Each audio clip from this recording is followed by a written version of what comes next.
here's what we have going on today. We've got our parts back for the forklift, and this green forklift here is our smaller Clark. The steering cylinder ended up going out on it. Boy, when was it last? I guess it's been about 10 days ago now. So we're gonna carry this down to the shop. We had it sitting in the middle of the shop there, but we had it was tying things up, so we carried it up here and threw it inside the hay barn here. On this end of the hay barn, we just store machinery and seed and bags of grain, barn dry and whatnot. So we're gonna carry this down to the shop. I got the cylinder back yesterday. We're gonna get the steering cylinder onto this. The older forklift there that sits in the back corner, we don't use that one much, but we do use it. So let's get this down to the shop, and we're gonna get the steering cylinder put back into it.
Alright, so we just got the forklift inside. That is, where is that? Right there.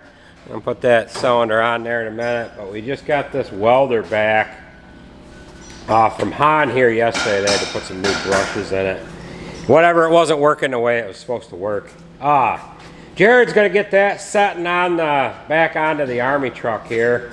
And what we have is a cable that runs from the battery on the welder to the air compressor. We're using the battery from the welder to start the air compressor that's on that truck as well. So they're gonna get this setting back on there, and then that'll be ready to go for when we need it in the field.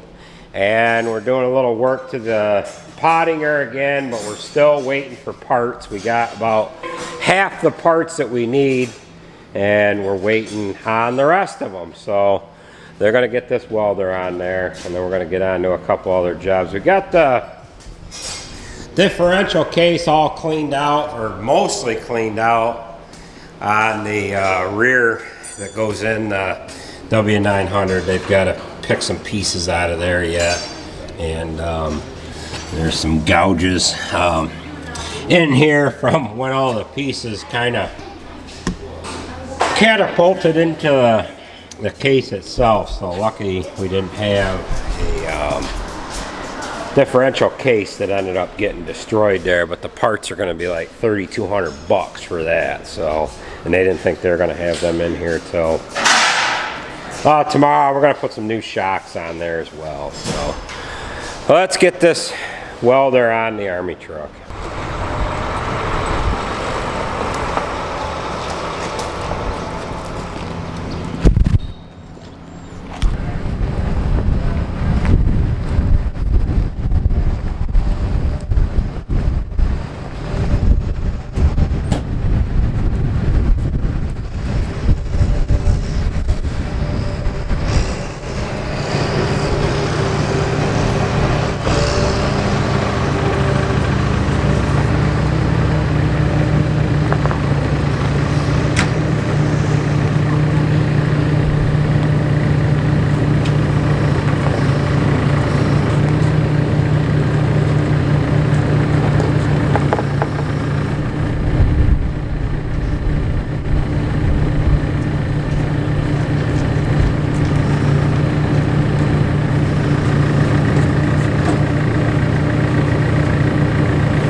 Alright, we have the forklift up on blocks.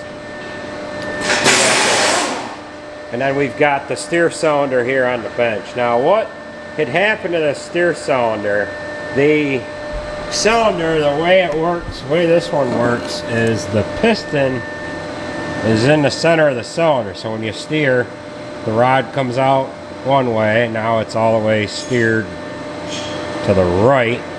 And then, so the piston's up to about here. And then when you turn it the other way, the piston moves over to here. Now this rod, what there is a female thread on one side and a male thread on the other. And what had happened was the part of the rod that has the male parts screwed into the female part, that rod end broke off. So they had to make a new rod and get a set of seals for it. So we're going to go ahead and set that in there. I had to take the wheels off, and then that steer cylinder bolts to the axle frame itself. There's 4 20mm bolts that bolt it down, and then of course you got the tie rod hookup and then our hoses. So we'll go ahead and get that on there and get this forklift back in service.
Alright, we've got the forklift about back together, but Jason's got truck 15 inside here, and he's got a hanger bearing that's out on it.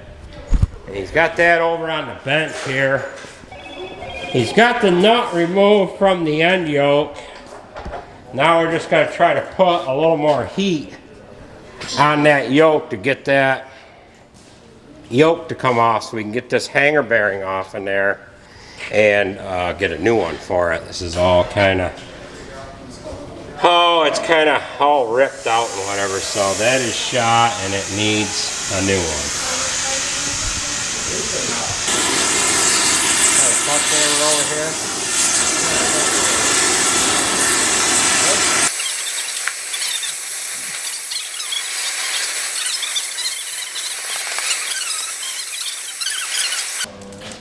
Now why don't you stand on the bench and stand on that.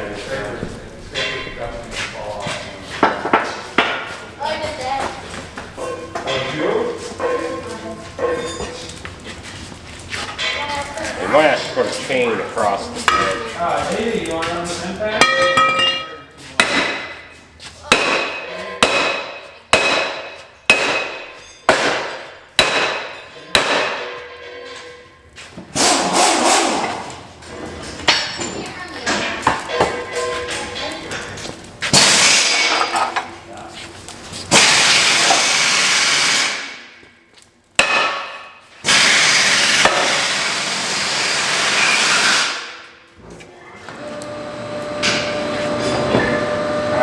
grab a racket strap.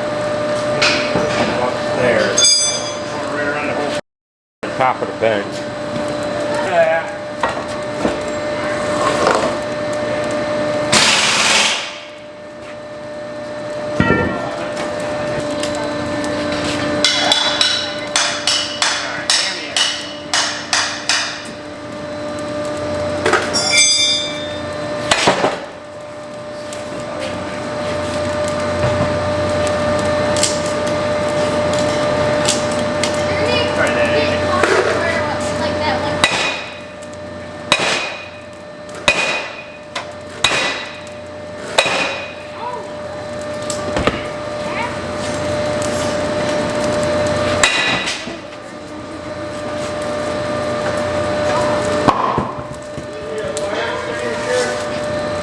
Yeah. Where's that down again? Is that?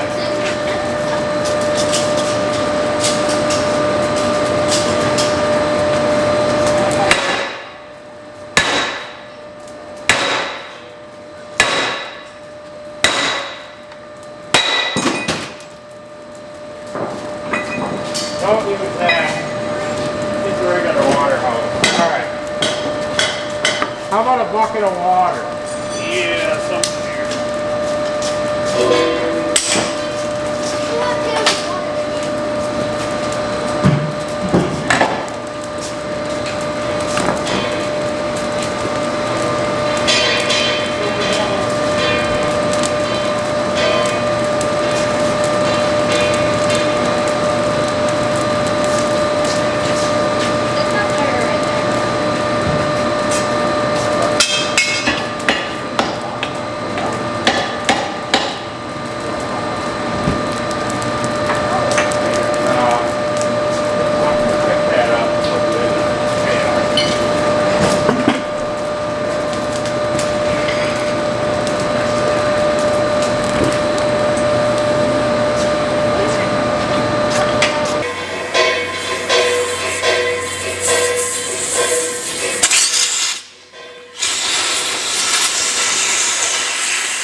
We're going to use this scraper right here.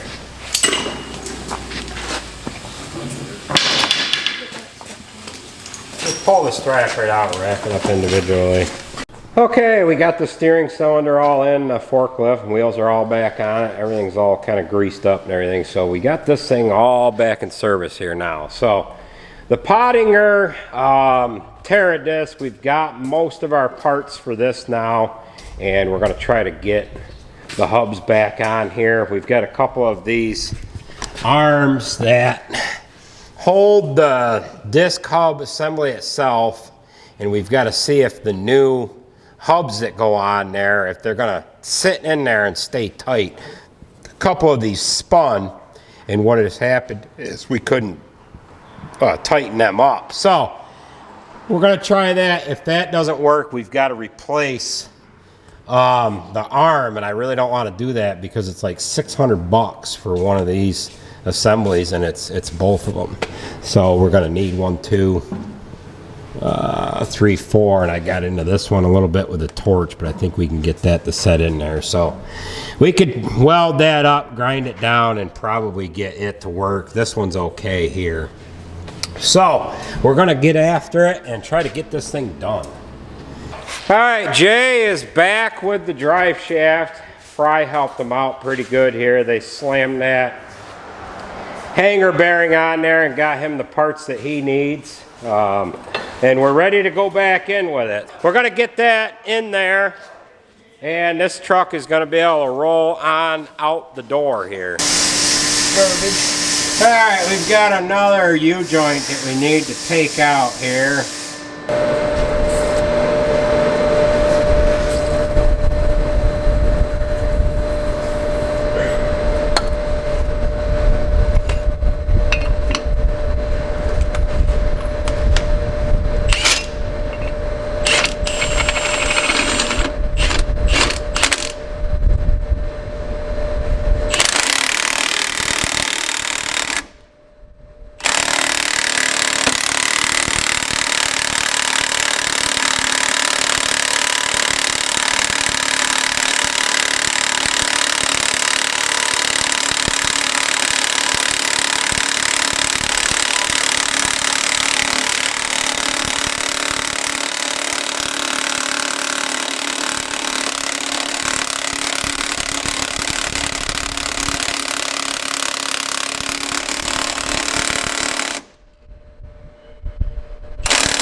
Cap is basically out.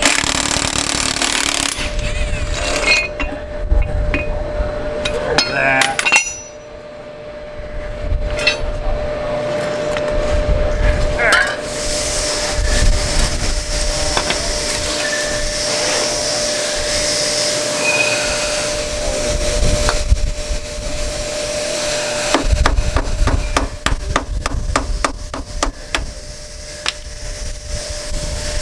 There's that one there. Alright. We're on a slight grade here inside the door of the shop. Jay's gonna let the truck roll back a little bit so that we can have this drive shaft on the bottom.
There we go.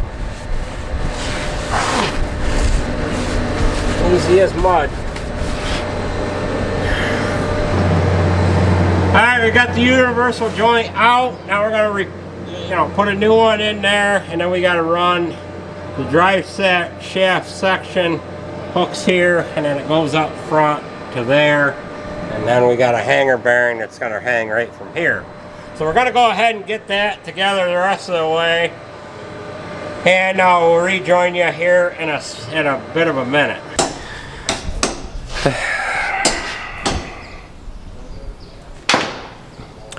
Alright, we are finishing up things for tonight and for this video. So, the guys are going to have the drive shaft and hanger bearing and all that crap back in on truck 15 here in just a few minutes. And we're gonna step over next door where Jared has been working on the 4250, and he's gonna close out the video here. He's gonna explain to everybody what he's got going on with the 4250 and the other things he's got over on this side of the shop. So we'll turn you over to Jared now.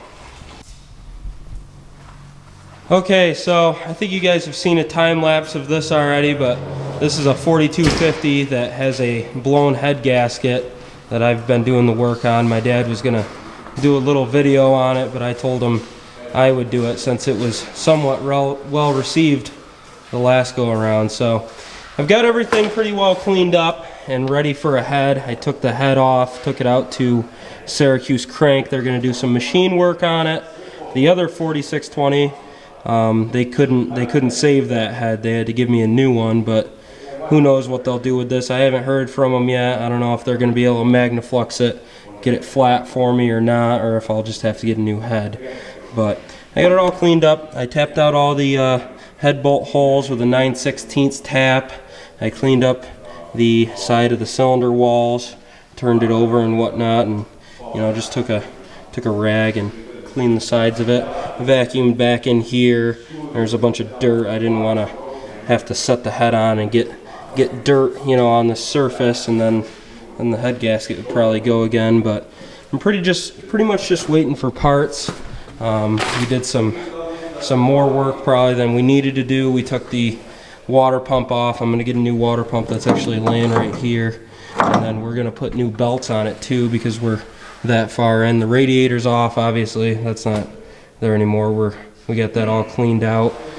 And we're also going to put a new isolator in here for our hydraulic pump. That's your front pump that runs all of your functions for like your steering and hydraulic remotes and whatnot. I also got a new AC belt that we're going to put on. So it's getting quite a bit of work done to it. We got everything over in a pile over here. We got our manifold and turbo laying on the ground. Obviously we're going to clean this up and put some new gaskets on it. We got our air intake manifold. This is going to look a little different from that 4620 that I did. This tractor doesn't have an intercooler, so this is just a straight air intake manifold. There's no coolant running through it like the 4620 had, but everything else is in a pile here. This is your turbo elbow, and it fits in there and goes into the turbo and whatnot. Alternator, steps, hood, front screens. You got the old head gasket right here. It doesn't look quite as bad as the 4621 did. You could definitely tell that one had seen better days. It was all delaminated and whatnot, but it's definitely got a couple of spots where it's scratched through and whatnot. But it also had a lot of coolant in the head bolt holes, so it was definitely leaking. But I don't know, I'll probably get back to you guys once I get everything.